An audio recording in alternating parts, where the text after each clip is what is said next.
Portland's like the great white shark in Jaws right now. They're smelling blood.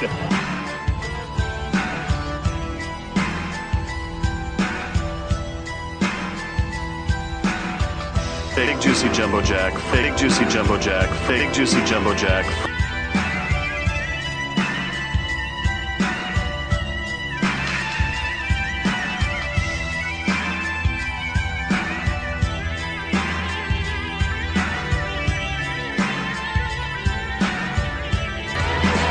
Left face-off circle in the glove zone. Robinson, Morrow, Russell. Robinson win the draw. Here is Hopp. His shot on. Save! We must score! Portland wins the Memorial Cup! Portland wins the Memorial Cup!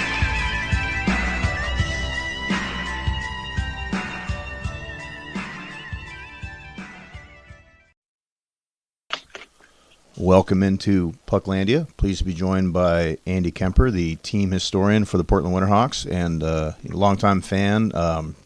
Did some broadcast work for a number of years, and it's a pleasure to have you on Pucklandia tonight. Hey, Chad, it's great to be here. Thanks for the invite.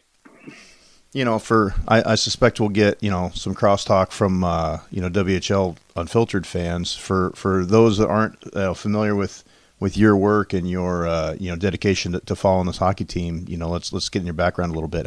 How long have you been following this team, Andy?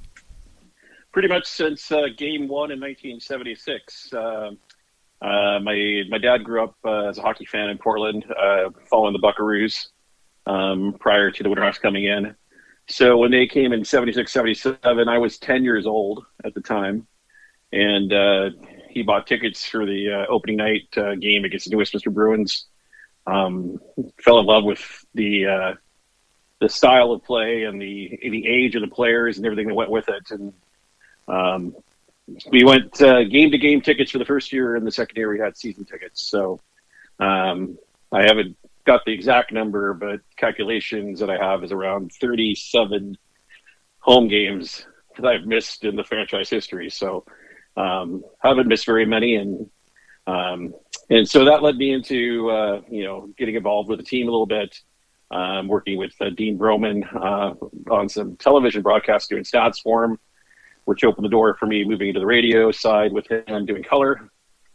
And then when he left, I did play-by-play for 4 years, and then went back doing color with Dean's son Todd for a few years before finally deciding that I'd kind of like just go back and watch games again and just sit in the stands and be a spectator again. So been through basically everything that's ever happened with this franchise, good, bad, and indifferent. So and for some reason, a lot of it sticks with me, and I'm able to remember it and talk about it. So it's part of my life for sure. 4 years of play-by-play. I mean, I guess I've blocked out some of that. A lot of it wasn't a very good time for this team. But I don't remember it being that long. I thought it was just a couple of years. But it was actually 4 years. So I started I think 06, 07, and then my last year play-by-play was when we went to the league final against Kootenay in 2011. So. And then Todd took over the reins after that. But when I was doing play-by-play, it really wasn't what I wanted to do. I'm much more comfortable being the color guy and being the analyst. But at the time, they were in a bind, and I was able to negotiate a pretty favorable contract for myself to call games and still keep my full-time job and really just be responsible for just calling the game action and not having to worry about any other activities or duties with the team. So in that respect, that part was fine, but it's a lot of travel. It's a lot of stuff that took me away from home, and so I was much more comfortable just going back to the color role. And that's really when I talked to Todd and saying, "Hey, I'm thinking about stepping away from the play-by-play if you want to get your foot in the door." And he took it and as a color guy for a couple of years, and then moved to the play-by-play side. Yeah, it's interesting. I mean, this is. Not the show's about me, but this is my 19th season of watching this club. And I remember, you mentioned, Scooter, and, I really like that concept that, this is a proud franchise, with a, winning tradition. And, Scooter had been here 25 years, and Dan Folwick had been here 25 years. And then all of a sudden the Winds were gone, and both those guys were gone. And it was a dark few years there for sure. And on the ice and off the ice. And I persevered through it. There were a lot of nights that it was very painful to be on the broadcast, but those are long gone now. So much more happy with where the team is today, and with the ownership they have, and the coaching staff, and basically everybody in the organization. So it's no longer kind of shadow to be a Winterhawk fan as it was for a few years there. Well, and that's a good transition to how we got here. I mean, you look at Mike Johnston and what he's done, and immediately got some turned things around in the right direction in his first full season. Won the first playoff series in, was it 10 years or something like that for this club, and then we already mentioned the 2011 run against the Kootenai Ice, and so it's it hasn't been all sunshine and rainbows, but it's just kind of a really been a steady franchise for all those years, and I think people have a lot of respect for the way they do things and the way they play the game. Yeah, it is. It's obviously Mike and Travis, when they came in as a coach pair, Travis Green, who, by the way, congratulations to him, just got the head job in Ottawa this week. Really came in and kind of changed the tone. It was very professional. Ran like as close to an NHL team as you could have in the Western Hockey League, with budgets different and everything else that goes with that. But they had a particular plan in mind, and had a game plan to get there. And the first year they took their lumps a bit in the standings, but starting in year two, their first full year, was a progression to get to that point where they wound up going to 4 straight conference finals, and winning a league championship in 2013. So it really took a couple years to get to where they wanted to be, but ever since then, it's been the most consistent franchise in the Western Hockey League by a long way. And they've been building towards this very playoff run for some time. I mean, when we had when we were watching 4 17-year-old defensemen in the same core, you could just extrapolate that out to this season, when that same group is 19, and then it's also been added to, and a good player like Jugnoth. I mean, we saw that a little bit with the way that the goaltending duties were handed out last year in the playoffs as well. That everything's been building towards this moment, and as opposed to our friends in Saskatoon, it's been paying off. Right. Yeah, it has, and you're right. I mean, it started really in this 24-game COVID season, when they brought in some really young players to get experience during those 24 games, because they knew it wasn't going to be obviously full season. There weren't going to be playoffs. There weren't going to be any, league awards or titles to be handed out. It was a chance to get some guys some experience, and guys like Luca Cagnoni and Marcus Nguyen, who came into that roster, and unfortunately that was the last we saw of Seth Jarvis. But it allowed some young guys to really get their feet wet, and that to me just leads into their progression throughout the next 3 years to get to where we are today. And that defense core, and I don't know how deep we get into comparisons between this year's team and the teams that went to those 4 straight conference finals. To me, the defense this year is the most balanced top 6 defense I think we've had ever. We've had really good defensemen. We've had great defense pairs. We've maybe had 2 or 3 at the same time. But our top 6 defense right now is, leaps and bounds ahead of what a group of 6 has been, in my opinion, for this franchise, probably in their whole history. That's really interesting that you would say that, Andy. I mean, I look back at that 2013 team, without looking, you got what, Seth Jones, Witherspoon, Rutowski, Morrow, Pouliot, and was Josh Hansen probably the 6th guy on that? Yeah, on that team? He was. I mean, it's like having, the year that the Avalanche had, Ray Bourque and Adam Foote and Rob Blake back there, and then, sprinkling in some other guys. But, you compare that decor or maybe even favor this current decor to that one. That's really interesting. I do. And it's for, the way I'm viewing it is the 200-foot game. I think that maybe in 2013 when we had Seth Jones, is that offensively that might have been a more dominant defense 6-man unit than what we have today. But I think you look at the 200-foot game and what they do defensively and the play of a guy like a Ryder Thompson and a Josh Morey. We saw their value in Game 6 in PG, the way they played that game when the Hawks were short on the blue line. They tremendous in their own zone. They block a ton of shots. They're strong positionally. They're good skaters. They don't panic with the puck. They clear the zone when they get the opportunity. And then they have ability to join the rush and help with the offense as well. And I think that's the biggest thing for me is the Moros and the Pouliot's and those guys were better in the offensive zone, but not as good in the defensive zone, in my opinion. And so I think I'm looking at the entire ice sheet for the 6-man pair. And, I thought that, that really showed in Game 6 in PG. Because, all we kept hearing was, Ryder Thompson block shot, Josh Morey clear, whether he's passing to get out of the zone or skating out of the zone. And his rush led to potential game winner. So comparables for sure. But I think if we're looking 200 feet, I think I like the 6-man unit.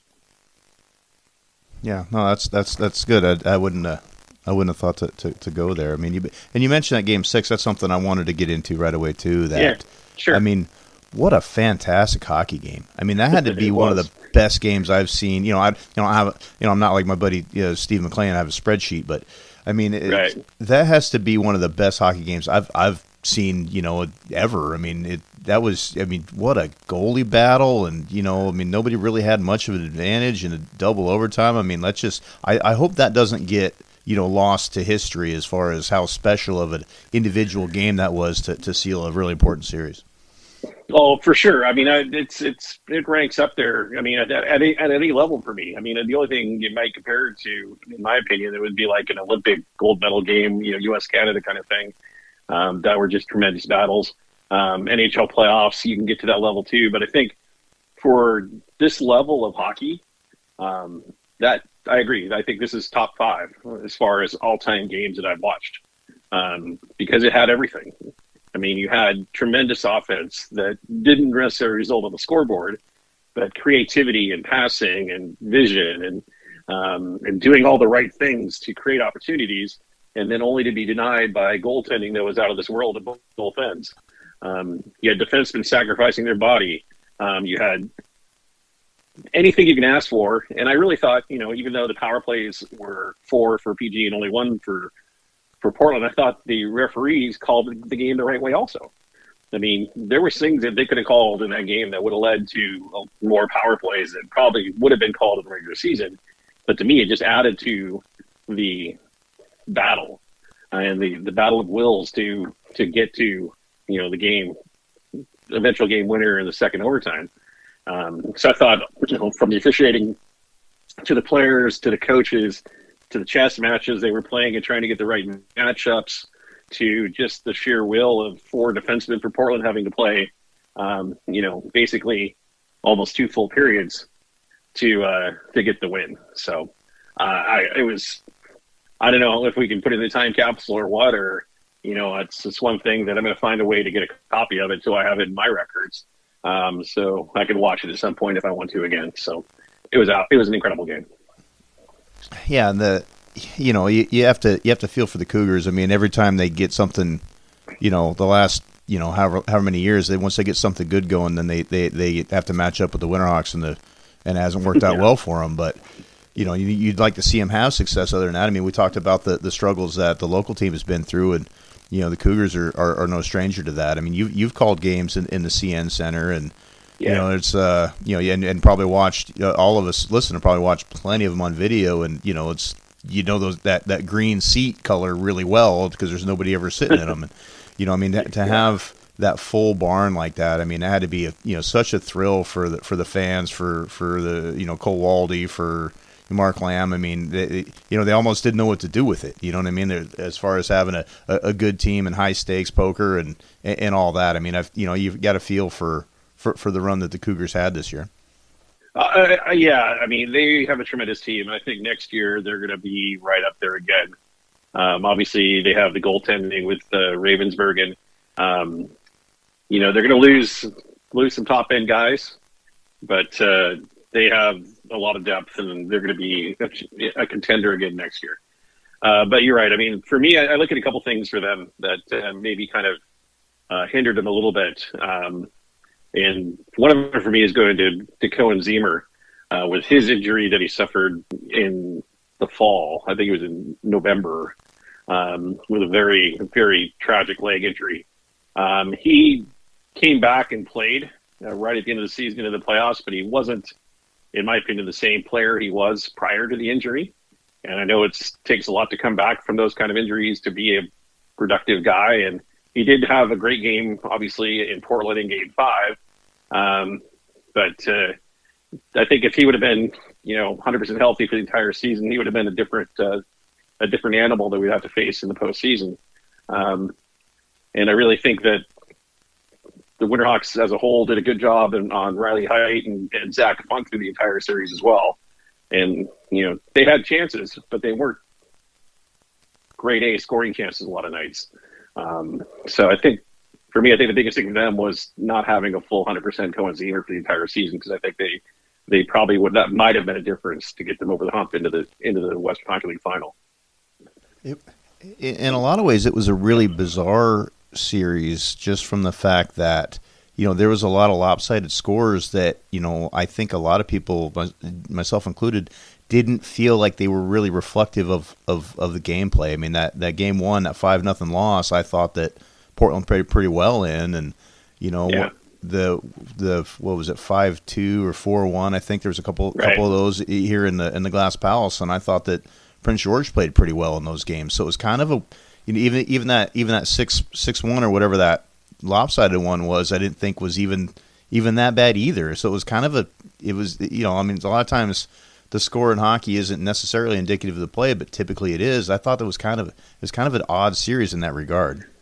Yeah, especially that Game 1. I thought Portland came out in the first period and played really well. I was happy, even they were behind at the end of the first period, 1-0. I thought that they were in a good position to win that game. And give the Cougars credit; they got the 3 goals in the second period to kind of break it open. But I still thought Portland played okay. I thought they weren't as good in the second or third as they were in the first, but they still were battling. And the kind of the same thing in the first couple losses that the Cougars had against Portland. I think they played well as well, but it was just those slight miscues, or for Portland, I think they were really, especially the first game back in Portland in Game 3, they were flying, and they came out like they were energized, at the best of their abilities, and I thought they looked as good as I've seen them all season in that first half of that game. And when you get the Winterhawks rolling like that, it's really hard to slow them down. And I think the same thing with the Cougars. Once they get rolling, it's really hard to slow them down. I kind of underappreciated some of the players for the Cougars until I saw them this many times in a row. Especially I thought, their defenseman Dohaniak was good. And Hudson Thornton, to me, is a guy that if there's one guy that I could take from that roster and put into a Portland roster when he was younger, he'd be that guy. Just a tremendous player, and a guy that a character player who's going to be, hopefully a good pro for somebody someday, and I hope he gets an opportunity. I know he signed an AHL contract, and I hope that he gets an opportunity to move up.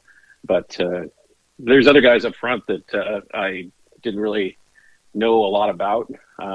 Vallis was a great player for them in the series. I knew he was a decent scorer, but to me, he showed a lot more to his game than just scoring in the 6 games. And the same could be said for a guy like Lang, the young forward. The game he missed was huge for them because he was a big part of their second power play unit and a big physical forward that could cause some havoc in the crease and do some good things in front of the net. So all in all, I mean, this is a tremendous series. It's one of the best, 6-game series, even though it didn't have the 6 overtimes like a Saskatoon and Moose Jaw did. It had good battles, and it was, I thought, an evenly matched series, regardless of how the scores ended up every night. Yeah, and want to mention, Parasak and how valuable he was to that team, and and it was I don't think they did really recovered from his loss, and that was a weird play. It wasn't an innocent play, but it wasn't malicious in any way. It was just kind of finish your checks and anything can happen, I guess. But I mean, that was it was unfortunate for him to lose a guy that's that valuable to him, but it makes their path that much harder. Yeah, I kind of overlooked that a little bit too. Is you're right. The hit itself, was from the side, and it was called charging, which I didn't really see it as a charge. It might have been an interference penalty, but in any respect, I mean, it just was in a position or a place that obviously caused some damage. I never did hear anything after the game 6, so that they said anything about what the injury was. Not that it really matters, but it was obviously a big blow to them because he was incredible all year as a rookie. So, and then for Portland, you look at it too and say, okay, yeah, we had only Luca Cagnoni for one game in the series, so that's obviously impacted the Portland blue line, and then Josh Davies' absence until he returned in Game 6. He did play in Game 1, but he really wasn't a factor in Game 1. He was more of a factor in Game 6 for a number of reasons, so it was huge getting him back for that final game. And now the big question is where will we be in the final of Cagnoni's status? Obviously, this time of year, that's you're kept very tight to the vest with the coaching staff and the training staff. And I learned a long time ago that this time of year, I don't ask and they don't tell me. So that's kind of how we approach it. And if they're in the lineup, they're in the lineup. If they're not, they're not.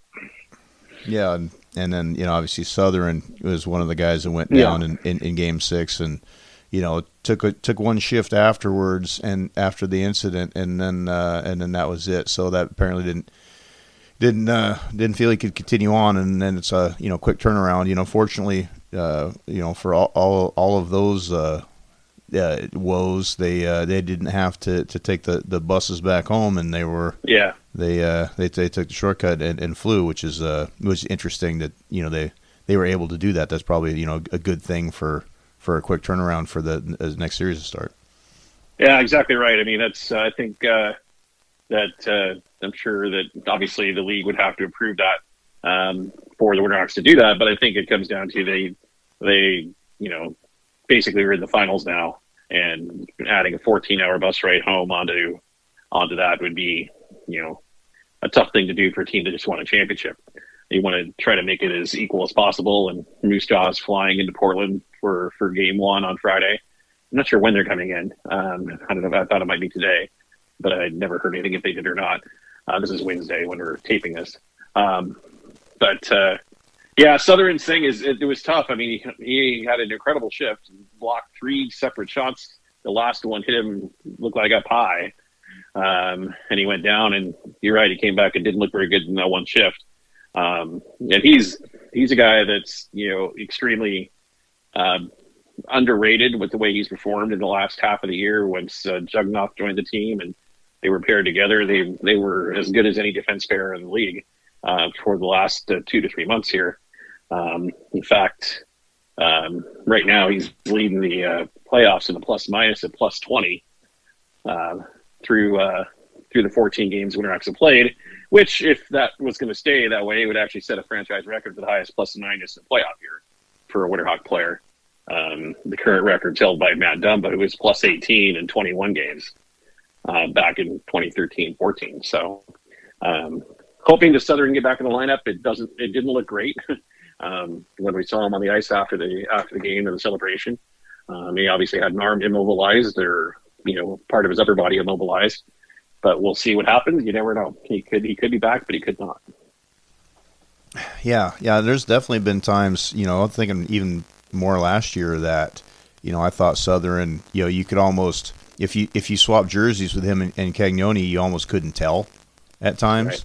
Right. Similar game and similar quality of game, and this year Cagnoni is really kind of taken to even a higher level. But so I got all the time in the world for a guy like Southern, and hopefully that hopefully he's okay and able to participate in this upcoming series. But time will tell. Yeah, he's one of those guys you watch him carry the puck up the ice and you think, man, he's not really going that fast. Why isn't anybody stopping him? And then next thing you know, he's made it all the way through everybody. He's at the net. Luka has some of the same qualities. I mean, just very smooth skater, very crafty with the puck on their stick. I think Carter's got about a half a foot or a foot longer reach than Luka, but I think it's he's going to be a guy next year as a 19-year-old that's going to be a stud and going to be one of the top defensemen in the league. One of the things that's nice about the league and the evolution of technology is the way the video package is set up now, and so everyone especially a lot of folks listening to this are going to have season tickets, and the way that the team gives out the code for the the viewing whatever you want to call it, an account so you can stream the games. Right. And then the way it's set up now that it's all you can eat and you can watch the any team's games, and so I imagine there's probably the most viewed Saskatoon Moose Jaw game in the Portland metro area ever. And to sit down and watch it, a fantastic Game 7, and that you mentioned all the overtimes in that series, and just be able to sit back and enjoy it, stress free. I mean, that was a fun experience for a lot of us, I'm sure. Indeed, Game 7 when you don't have a team in it, it's a lot of fun to watch because there's no stress. I mean, obviously the CHL.TV packages. I use a lot of it. I watch a lot of the opposing teams' games during the season, and not necessarily scouting or anything, just more of interest, and then my daughter likes to watch a lot of the out of town games with the Brandon Wheat Kings because Nicholas Johnson was her favorite player when he was here, and so I watched a lot of Brandon games this year. So after the trade, and but I think it's I think it's a great thing, and being able to watch games at a reasonable rate for the most part is a good thing, and hope more fans are able to take advantage of it. And I did hear that this league final will be televised on TSN in Canada. I don't know if any of that will wind up being put on local TV here with CW. I haven't heard anything more about that. I wouldn't be surprised if it does, because I know that Coin TV, who runs CW, has really got on board with Winterhawks this year and done a lot of promotions with them and really given the team really good coverage this year. So hopefully that happens so it gets even a bigger profile than what it would have been if it was just on the CHL TV app. Yeah, you figure at a minimum, I mean, it'll be the TSN feed, that'll be streamable, which is, they've done that in the past, like with the Shaw feed back in the day, which is always fantastic. And, right. I remember when you were calling games and the whole regular season was on local cable for some reason. That was always interesting. Yeah, that was probably not the year we wanted to be on local TV every game because we didn't have a very good team. But yeah, that was something that was negotiated for CNW 14. It was not quite cable access, but kind of similar to cable access. But it was fun to do. I mean, we had fun with it. Myself and John Kirby and the Scooter and Phil Beard was the producer and cameraman, Ron Quant and a bunch of other guys that have been around the Portland hockey scene forever. And, we made the most fun of it we could for a team that struggled. But that was a bit weird to do it that year. And, as a sideline guy, I realized it isn't what I wanted to do. I wound up doing some sideline stuff for Shaw for a couple of playoff series that were in Seattle when the Winterhawks didn't make the playoffs in BC. But I'd much rather be in the booth calling the game or calling color.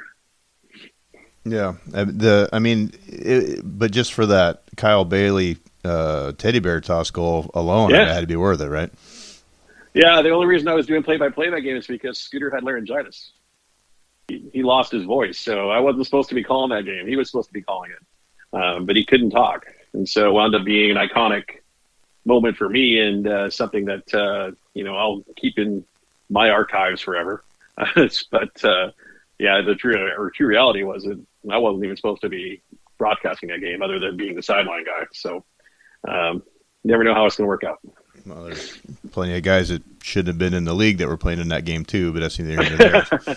Yeah, and we shouldn't have won the game either when you look at the two rosters. So. Yeah, no, David versus Goliath, that game for sure. That was a lot of fun, that one. But we digress. I mean, that's the beauty of this kind of format, is you can go down whatever tangent you want. So, back to that, Moose Jaw Saskatoon game. I mean, that whole series, I mean, as close as it was, and 6 coin flips. I mean, even coming into Game 7, I was pretty sure that Saskatoon was going to handle business. I mean, they were, 10 points better in the regular season. I mean, I figured that was going to be enough to get it done, and they didn't. And here you go. I mean, it's kind of an odd one in that, you don't generally have to go on the road for a series and then get home ice back. That's kind of an interesting quirk to it, as far as going on the road to PG, but then hosting in the Glass Palace. I mean, how often do you see that one? Right. Yeah, it was different for sure. But I thought, for me, when I looked at that Saskatoon Moose Jaw series, question for me, and it kind of was a bit with the PG series for us too, is you don't see a lot of teams win with rookie goaltenders, and you don't see a lot of teams go to the championship with rookie goaltenders. And as good as Josh Ravensbergen was, he wasn't the reason that they're not in the league final for sure.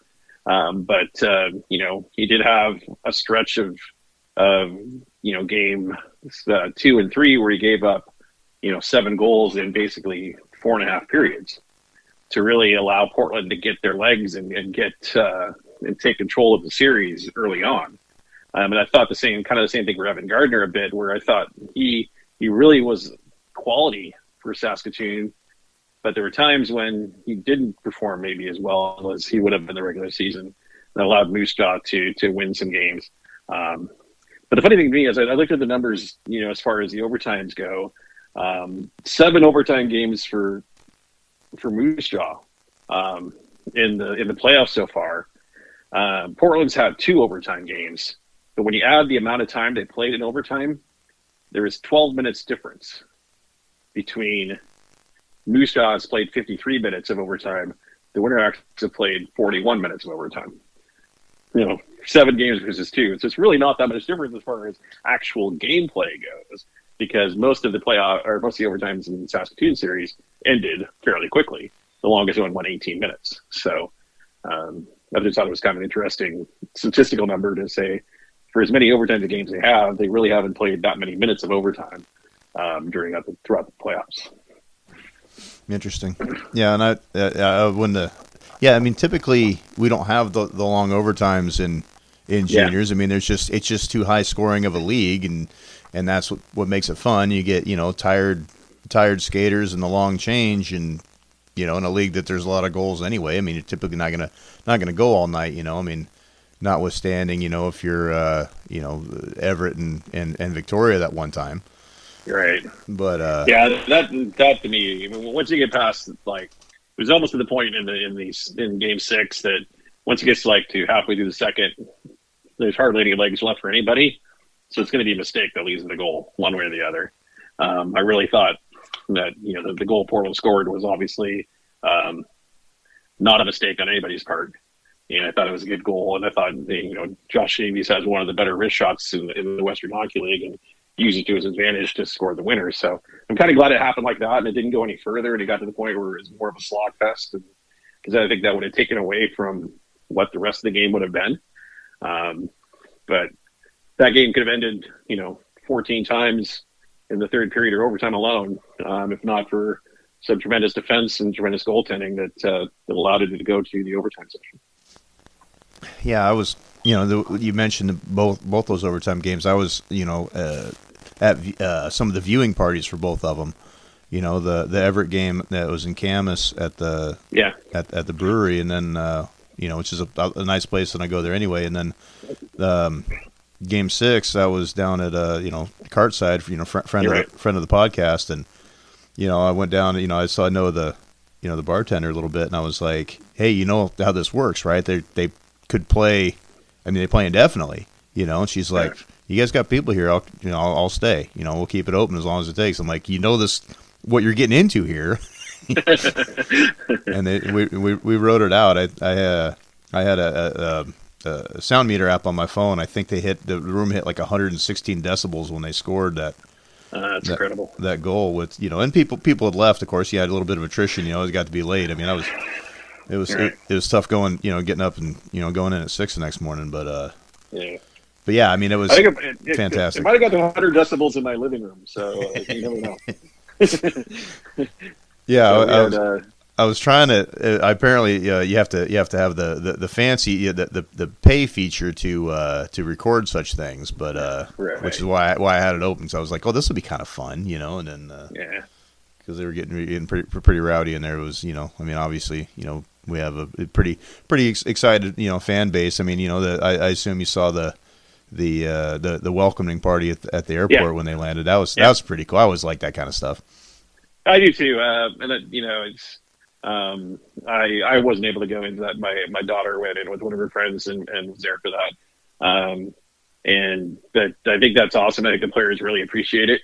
I remember when we after winning the WHL Cup in Edmonton in 2013, and we flew back that afternoon, and because it was an early afternoon game, and we left Edmonton around 6 or so or 7 o'clock in the evening, and flying home and just what a great flight it was, is because everybody was just like delirious for winning the title. And then we get back to Portland and we heard some comments or some, I don't know, social media was not as big as it is today, but there was still a lot of Twitter and other things, and we see these rumblings of this fan base that's gathering at the Coliseum to welcome the team back, and I can still remember like coming around the corner towards the parking lot there, past the Benton lot, at the Collie, and just seeing how many people were there, and the team was, you could just on the bus, you're like, holy crap, what are we going to do, right? What do we do, kind of thing. And so I know at that point the players appreciated it, and I'm sure the guys last night appreciated it. Probably, for two things: one, they were getting off an airplane and not a bus, and two, that it's. These guys have earned every accolade they're getting, and the support from the fans is a huge part of that. Yeah, I mean, you mentioned your daughter. I mean, that's from Hillsborough to the airport. That's kind of a haul. That's dedication. Yeah. She wouldn't have missed it. She works part time for the Hillsborough Hops baseball in summer, and so she was working there and got off work just in time to come home and grab her stuff and head to the airport. So she wouldn't have missed it. Yeah, no, that's fun. I'm actually pretty close to the airport, but after the overtime the last couple of nights, I was like, sounds fun, but right. Yeah, I'm the same way. I get up fairly early to get to the office, so I was like, have fun. You can tell me about it.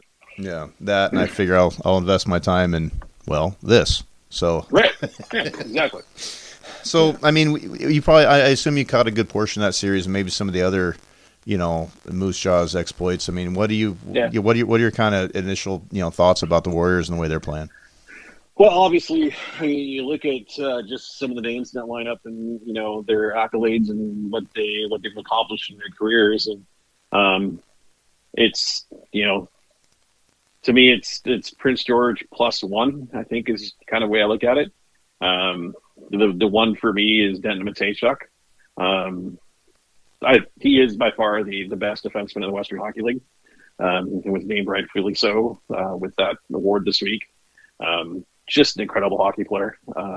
Just does everything right, and does it with character, and does it with and plays the game the right way. So that's one thing I look at is, how do we manage him in more than one way? How do we slow him down offensively, because he's tied for the league lead in points in the playoffs? But also, how do you get opportunities when he's on the ice, because he's on the ice a lot? So that's going to be the biggest thing, is how the Winterhawks create offense when he's out there, and also how do they prevent the offense from Moose Jaw when he's out there? Then obviously the other names have got Jagger Firkus, Matthew Savoy, Braden Yeager. They have offense that they can utilize in multiple different ways. So the biggest thing for me is, Portland's defense with Cagnoni and Southern questionable. How will they be able to hold up? They were able to do it with 4 guys for Game 6 for a stretch, but how far can that go if they're not able to get the other 2 guys healthy? And obviously Cole Slobodian played in Game 6, but he had maybe 7 or 8 shifts, quality shifts, but it's not a big ask of a young player coming in to play at that level. Although he does have playoff experience with the MJHL this year. So I don't know. I look at Moose Jaw and I think they're a team that when we played them, I think it was February, end of February. I thought this is a team that could win the league title, and right now they have an opportunity to do so. I think Portland's going to have to match them offensively. They're going to have to go goal for goal, and Jan Spoonar is going to have to be the Jan Spoonar we saw in Game 6. I don't think Jackson Unger is Joshua Ravensbergen, but I think he's good enough if they get the goal scoring. Not that, numbers are everything, but his goals against is significantly higher than Ravensbergen or Ravensbergen is before Portland got a hold of him anyway, but right. One thing, a comparison that I was just thinking about is, a guy like Savoy versus Nate Danielson. Both World Junior teammates, both guys that were moved, at deadline. And Danielson's a really interesting player to me in that he kind of almost gets lost in the shuffle. At least during the regular season, he did, to where you almost don't even notice him, and then he picked up 3 assists or something. You know what I mean? Yeah. And it was like a luxury. Like they didn't really need him. Like they weren't really counting on him. But so far the playoffs, he's far and away leading them in scoring, especially in that last series. It's now it's really starting to pay off as far as making that move, because it's really kind of carried them through the Cougar series. Whereas this Savoy, he's their 4th leading scorer, which is 20 points in 15 games. It's great, but they haven't really needed him to shine. And so, I wonder if he has another gear that he hasn't found yet, like we've seen Danielson so far this stretch. Maybe, and Savoy traditionally has played incredibly well against Portland in his career. We saw it with Wenatchee earlier in the season. He lit us up pretty well. And then the one game he played in here for Moose Jaw, I think he had a 3-point night and a 4-3 win that night. So he's a guy that worries me. Fergus is a guy that worries me. But I think Portland's going to be right there with him. I don't think there's going to be 6 overtime games in this series. But I think it's going to be close games night in, night out. And you talk about Danielson, and it's hard to describe as a complimentary player with Portland through the regular season.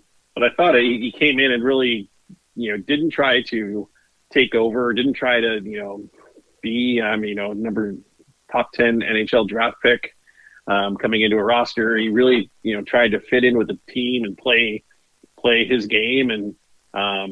And I thought he did a really good job in the regular season. But once he got the playoffs, you could see that it kicked up his intensity level a bit, and it kicked up his game a bit. And, the 3 games 2, 3, and 4 of the series with Prince George, when that line with Marcus Noon and Jack O'Brien basically took over. 6 goals for Newen in that 3-game stretch, and 9 assists for Danielson, and Jack had, I think, 4 points or 5 points during that stretch. Really, showed what he can do. And so one thing I was looking at for the series is, obviously we don't play Moose Jaw a lot. Only play him once a year.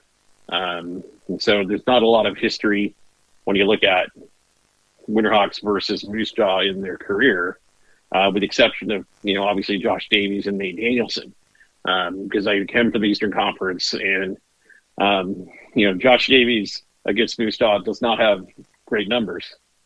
17 games, he has 1 goal, and that's it. No points. So 1 no assist, 1 goal in 17 games against Moose Jaw in his career.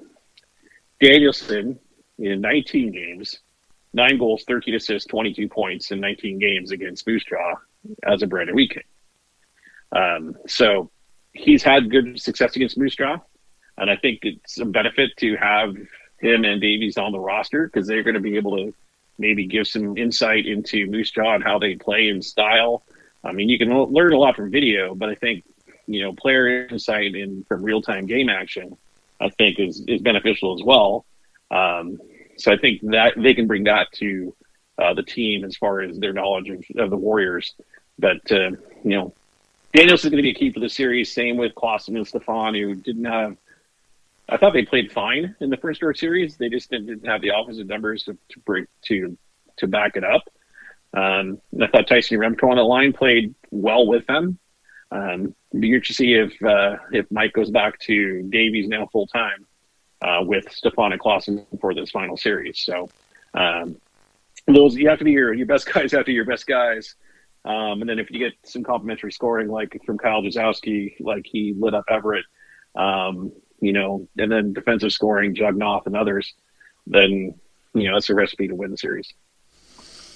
Yeah, there's a couple different places I want to go there, but you meant that chemistry that Nguyen and Danielson I've shown in that that hat trick game, and I mean it's not Dennis Holland and Troy Mick, but it's not that era anymore either. But exactly, I mean that was they were really clicking, and and I wanted to touch on Jazowski too. I mean he's so good through the Everett series, and I know a lot of people were talking about it, myself included, that he was their Portland's best guy through that stretch, and on the one hand that's great if you can you can get depth scoring like that, but if he continues to be their best guy, that's going to be a problem because there's a lot of forwards that should be outscoring him, and they hadn't been, and then that could be a concern. But the big guns really started firing in this Prince George series, which is the only way they were going to get past them. Yeah, exactly right. I mean, the Hawks have played 14 games. They have, I think, 10 or 11 guys over 10 points in those 14 games, which is really good balance. And that's kind of the reason they're 12-2. But every now and then you want your top players to break out and have a big offensive night. It doesn't have to be the same line every night. It doesn't have to be the same guys every night. But if you can get one line clicking every night that can put in 2 or 3 goals, that's an ideal situation for any head coach to have that happen. So, and I really like some of the young guys too. I thought Kyle McDonough, who hadn't played much. His first game in Game 6, I mean, his first period with when he was with Davies, he was everywhere on the shifts he was out there. He set up 2 good looks and a good scoring chance himself, and didn't look out of place at all. And same thing with kind of Ryan Miller and Darby as well. They're all contributing. Their playing time goes down with each game depending on how the game goes and how close it is. But I think they've all contributed in different ways.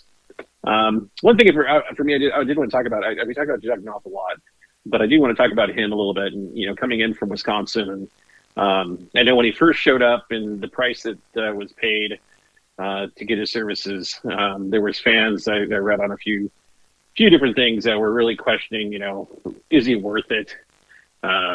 He's not the defenseman we thought he was going to be.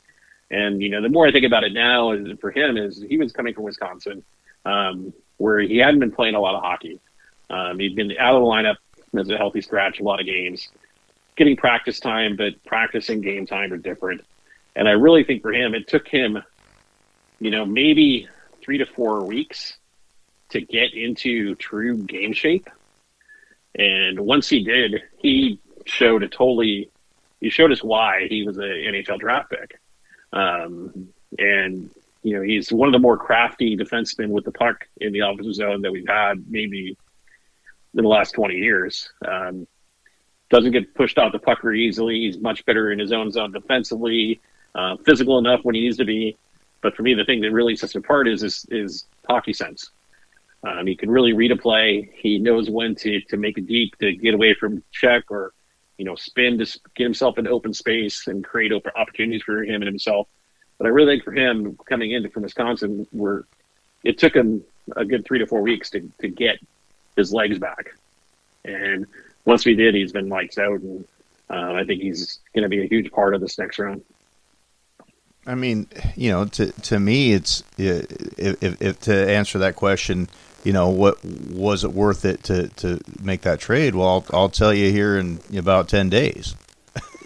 Exactly. Exactly.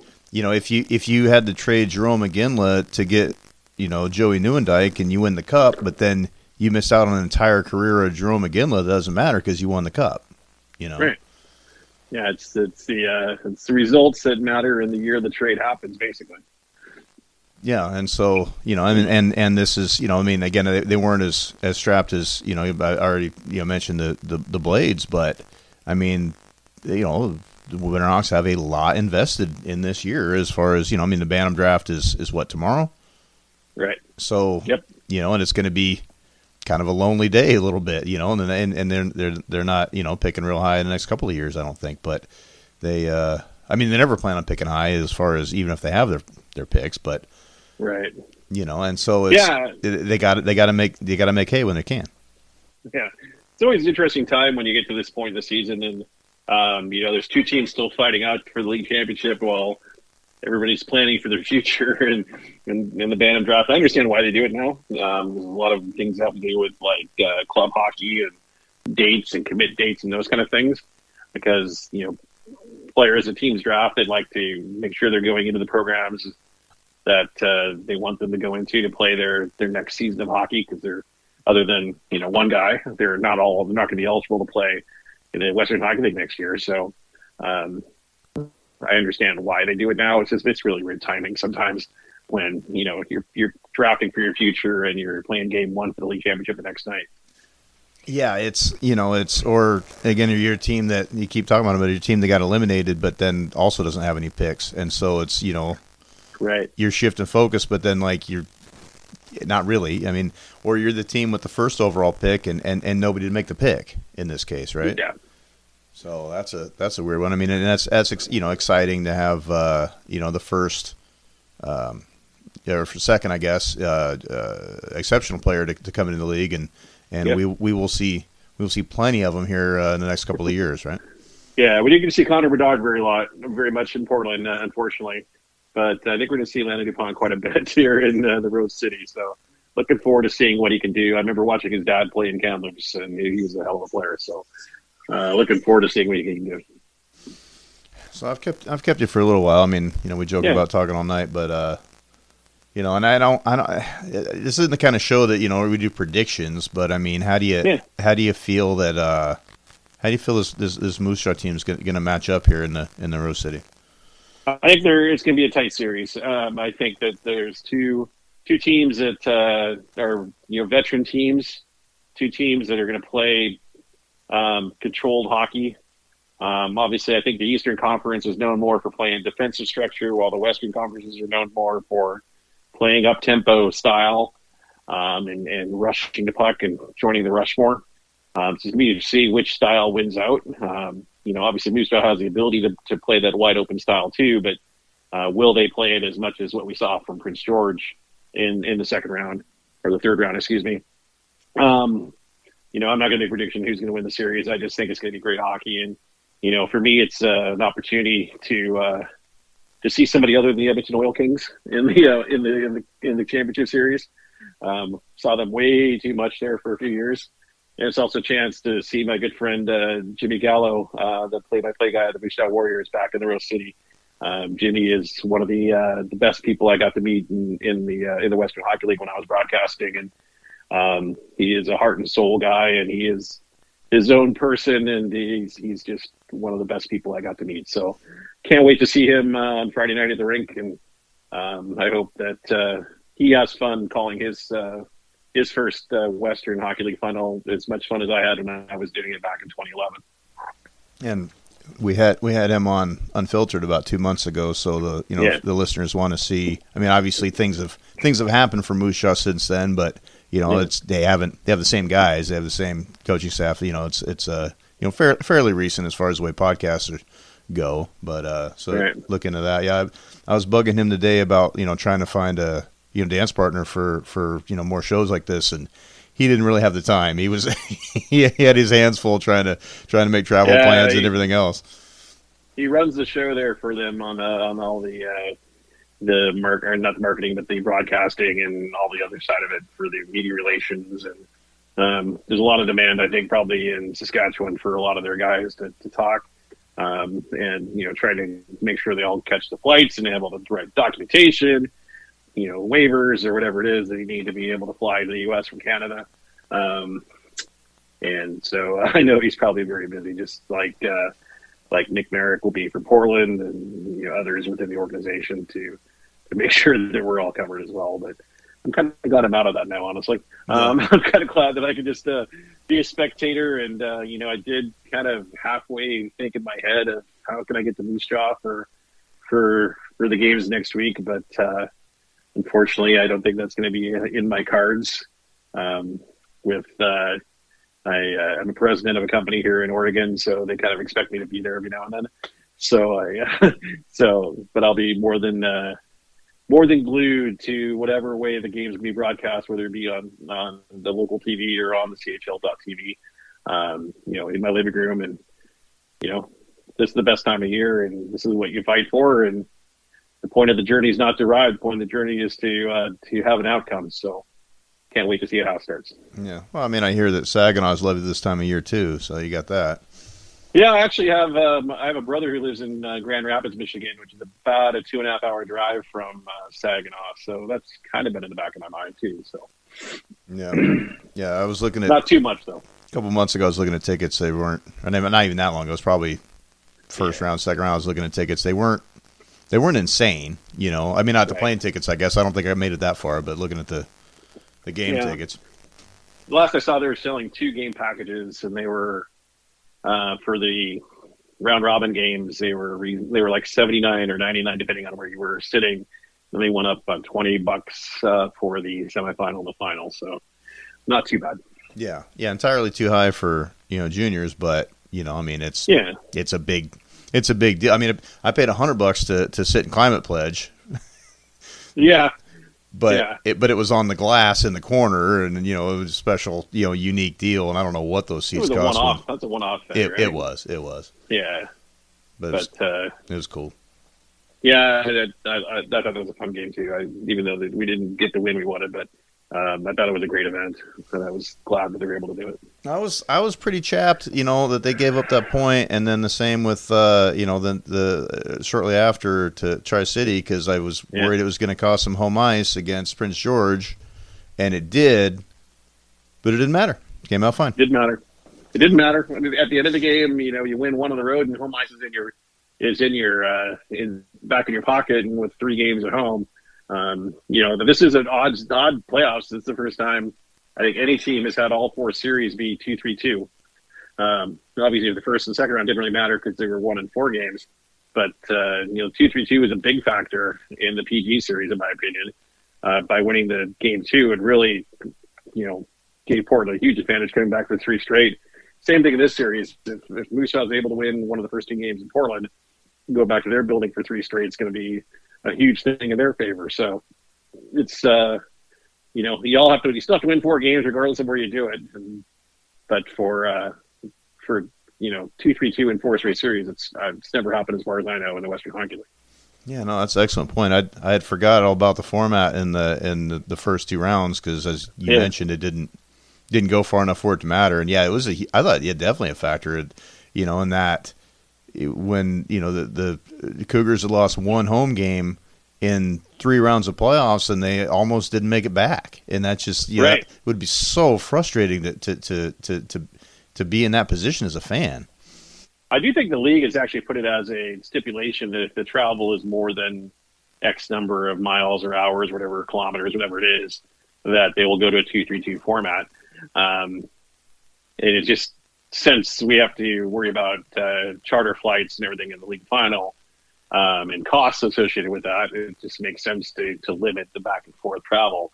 Although when Portland played Edmonton, it was always 2-2, 1-1-1 back in those series. So there's a lot of travel between games 5, 6, and 7 because almost all of them went to 7 games back then. So, but it is what it is, and like I said, you have to win 4 games regardless of where you win them. And, the first team to 4 gets to lift the trophy, and that's what you're looking for. Yeah, no, it should be fun. I really appreciate your time, Andy, and you know, you have to you know, I'll see you around the rink. I will be there, and you know, let's just root for a great series, and hopefully that it's, you know, celebratory either way, regardless of the outcome. You win, you lose, and you just hope that both teams play well, and it's a joy for the fans to watch. Yeah, it's been fantastic so far, and I expect it to continue. Absolutely. All right, thanks, man. All right, take care, Chad.